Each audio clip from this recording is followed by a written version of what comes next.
आज हम लोग स्टार्ट करने जा रहे हैं एक अपनी वन शॉट वीडियो किस चैप्टर की, लाइट चैप्टर। ये आपका क्लास 10 का लाइट चैप्टर है जिसमें हम सारी चीज़ें डिस्कस करने वाले हैं। जितने भी आपके प्रीवियस ईयर में आते हैं क्वेश्चंस या उससे रिलेटेड टॉपिक्स जितने भी हैं सब कवर करेंगे इसमें। तो बेसिकली अगर बात करी जाए यहाँ पर लाइट की कि सबसे पहली चीज लाइट होती क्या है या लाइट हम बोलते किसे, याद रखेंगे सबसे पहले प्रॉपर्टीज के बारे में। लाइट की जो भी प्रॉपर्टीज हैं सब हम जानने वाले हैं। तो लाइट की सबसे पहली प्रॉपर्टी याद रखना, लाइट की आपकी सबसे पहली प्रॉपर्टी है light travel in a straight line. Light जो जाती है वो सीधा ट्रेवल करती है, पहली कंडीशन।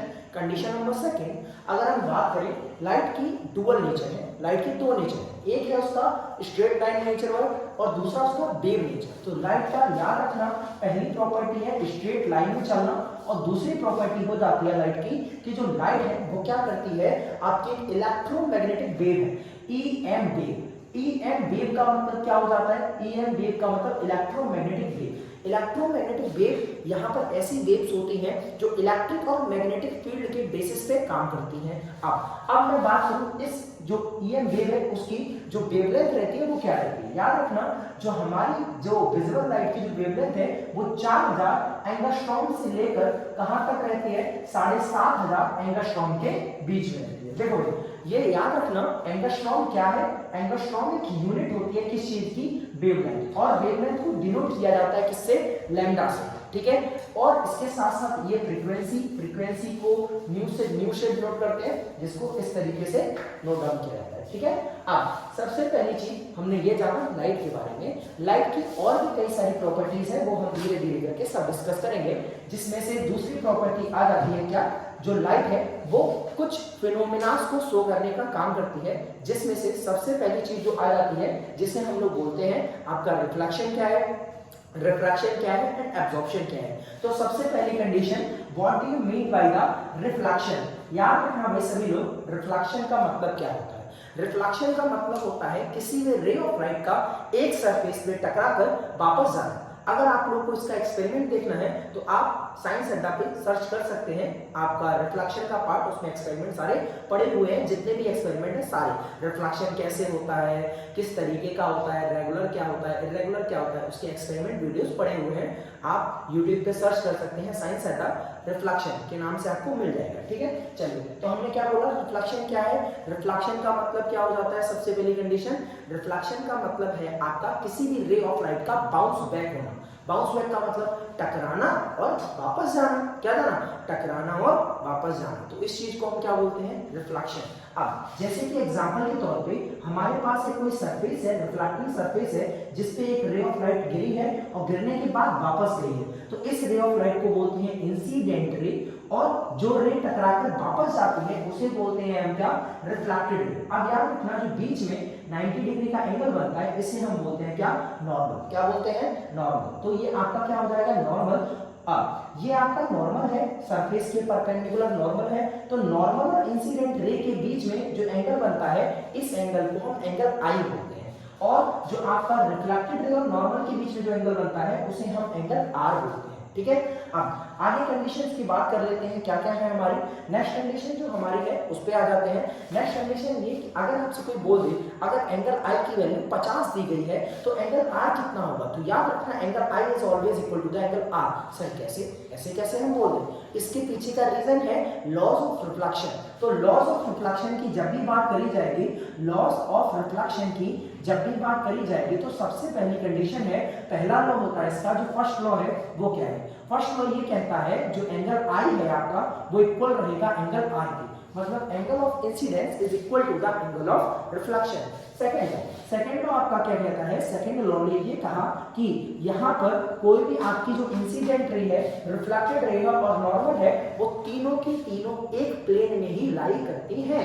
एक प्लेन का मतलब एक प्लेन ऑफ पेपर पे ही लाई करती हैं। अब अगला कॉन्सेप्ट जो है आपका इसमें, जिसे हम बोलते हैं ऑब्जेक्ट। ऑब्जेक्ट क्या होता है, ऑब्जेक्ट ऐसी कोई भी चीज है जो अपने अंदर से या तो लाइट को एमिट करे या लाइट को रिफ्लेक्ट करे। Anything which can emit light और reflect light are called object. Object आपके दो टाइप के होते हैं। पहला होता है जिसे हम लोग बोलते हैं आपका ल्यूमिनस ऑब्जेक्ट, और दूसरा होता है जिसे हम क्या बोलते हैं, नॉन ल्यूमिनस। तो आपके ऑब्जेक्ट कितने टाइप के, दो। एक हो गया आपका क्या, ल्यूमिनस, और एक हो गया आपका क्या, नॉन ल्यूमिनस। क्या हो गया, ल्यूमिनस और नॉन ल्यूमिनस हो जाता है। ठीक है, अब आगे की कंडीशन की बात कर लेते हैं। भाई ऑब्जेक्ट के बाद अगली चीज का रिजल्ट क्या आएगा, इमेज। इमेज का मतलब क्या है, इमेज एक वर्चुअल थिंग है।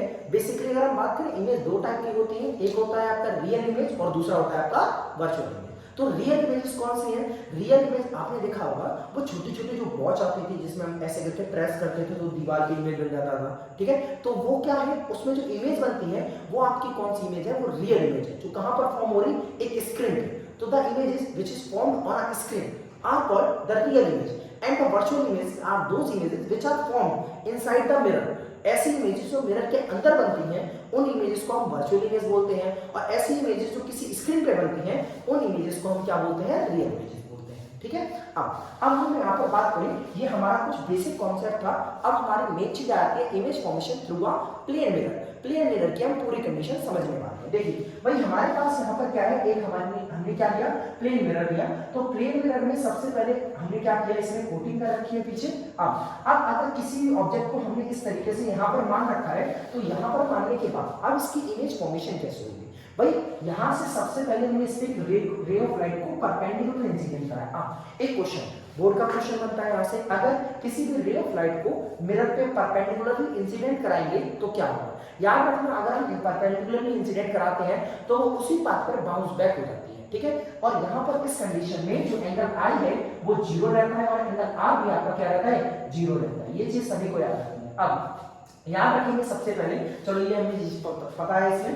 अब यहाँ पर आपको ये पॉइंट है, एक पॉइंट से एक रे से कभी इमेज नहीं बनती। इमेज तब बनती है जब दो रेस आपस में इंटरसेक्ट करती हैं। तो यहाँ से हमने एक और रे डाली कुछ अलग एंगल पे, इस तरीके से डालने के बाद सबसे पहला काम क्या होगा, नॉर्मल बनेगा।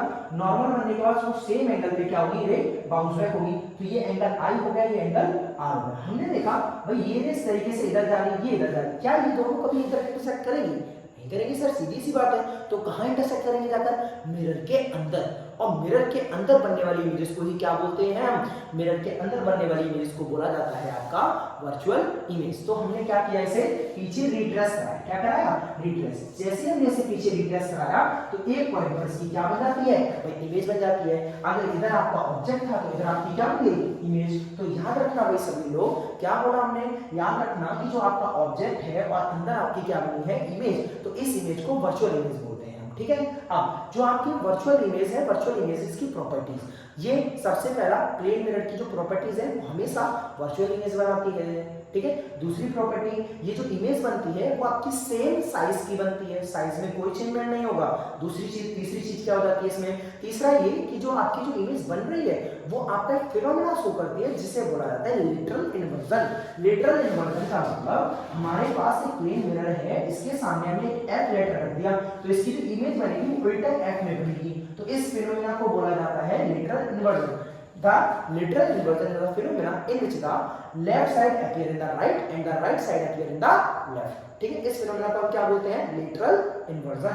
अब अगली चीज की हम बात करें, यहाँ पर अगली कंडीशन याद रखना, प्लेन मिरर पे कुछ क्वेश्चंस हैं। जैसे कि एग्जांपल के तौर पे हम बात करें अगर, तो हमने क्या बोला, हमारे पास इस तरीके से क्या दिया गया है, एक आपकी प्लेन मिरर है। हमने क्या किया, एक ऑब्जेक्ट भाई आपका यहाँ पर खड़ा हुआ है। अब यहाँ पर अगर पूछा जाता है ये जो ऑब्जेक्ट है आपका वो यहाँ से 50 मीटर दूर पे है, तो जो उसकी इमेज होगी उससे कितना दूर होगी। तो भाई 50 मेरे से मिरर और मिरर से अंदर इक्वल डिस्टेंस पे बनेगी, तो इसका मतलब कितना हो गया, 50 प्लस 50 कितना हो गया, 100 हो गया। तो इसकी जो इससे और इसकी जो इमेज के बीच की दूरी है वो कितनी हो गई, 100। अब इससे एक और क्वेश्चन बनता है, बोर्ड में आया वो क्वेश्चन है ये आपका, कि अगर ये इसकी तरफ चलना स्टार्ट करेगा तो उसकी स्पीड क्या होगी, उस इमेज की स्पीड क्या होगी जो इसकी तरफ आएगी। तो याद रखना, हमेशा जितनी भी स्पीड से कोई ऑब्जेक्ट मिरर की तरफ जाता है उतनी स्पीड से उसकी इमेज उसकी तरफ आती है। तो इसका मतलब उसकी स्पीड क्या हो जाती है, दुगनी हो जाती है, डबल। अगर मैं इसकी तरफ 20 से जा रहा हूं तो मेरी इमेज किस स्पीड से आएगी, दुगनी से। मतलब 20 का दूना कितना हो गया, 40। ठीक है, ये बात क्लियर है कि नहीं क्लियर है। तो ये हमने आपकी क्या बात की, जितने भी आपके प्रिलिमिनरी के क्वेश्चन थे वो हमने डिस्कस किए अभी, ठीक है। तो हम लोग नेक्स्ट वीडियो में ये समझेंगे, ये थोड़ा वीडियो बड़ी हो सकती है, अभी हम छोटी छोटी वीडियोस बनाएंगे, लेकिन हम इन सारी वीडियोस को जल्द से जल्द क्या करेंगे, अपलोड करेंगे। डेली आपकी ड्यूरेशन क्या रहेगी, वीडियो भी पड़ेगी कब, आपकी डेली शाम को 7 बजे या फिर सुबह 8 बजे, ये इनका टाइम ड्यूरेशन रहेगा। आप लोग भाई अगर आपको वीडियो अच्छे लगे तो लाइक करें, शेयर करें, ज़्यादा से ज़्यादा शेयर करें सभी बच्चों के पास, और सब्सक्राइब करें चैनल को, ठीक है। Thank you.